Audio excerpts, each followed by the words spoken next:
Women Lab Age Correcting linja on tarkoitettu naisille, jotka ovat yli 40-vuotiaita ja heille, joilla alkaa jo olla näkyviä ikääntymisen merkkejä ihollaan. Ja tuotteet auttavat korjaamaan näitä ikääntymisen merkkejä ja myöskin hidastamaan uusien syntyä.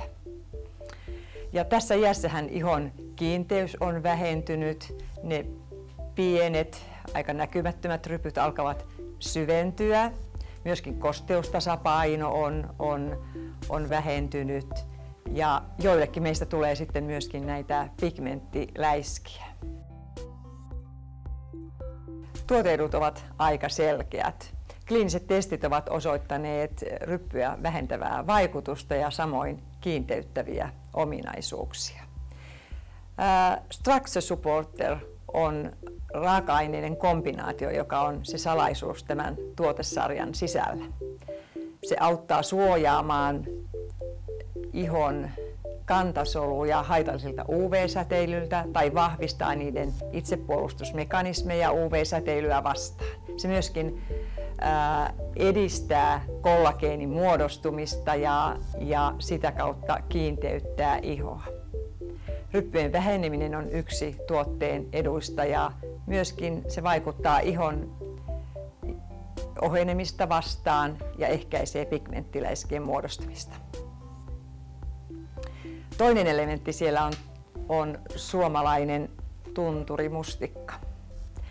Ja sehän on yksi maailman antioksidantirikkaimmista marjoista ja siksi juuri käytämme sitä tässä sarjassa, koska sitä voidaan pitää tällaisena yleisenä anti-aging-marjana. Ja sen ominaisuuksiin kuuluu myöskin tämä kiinteyttäminen ja mikroverenkierron edistäminen. Ja nämä on ne tärkeimmät syyt, miksi käytämme sitä juuri tässä sarjassa.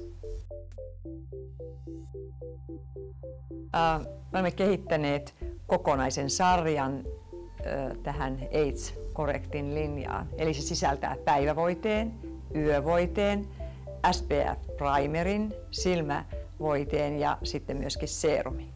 Ja suosittelen aloittamaan seerumista näiden tuotteiden käytön, koska siinä on saadaan nopeasti vaikutuksia nimenomaan ryppyjen vähenemiseen ja siitä syystä se on hyvin palkitseva tuote aloittaa.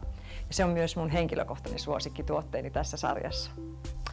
Ja päivävoide tietysti sitten seerumin päälle, mutta jos on kesäaika tai muuten oleilee auringossa, niin sitten tämä SPF Primer on aivan erinomainen tuote. Ja se on tällainen uusi, moderni auringon suojatuote, jota voidaan käyttää erilaisten päivävoiteiden alla. Silmänympärysvoide on erittäin tärkeä. Jos aikaisemmin ei ole käyttänyt silmänympärysvoidetta, niin nyt tässä iässä viimeistään se on sitten aloitettava. Ja tietenkin sitten yöaikaan yövoide.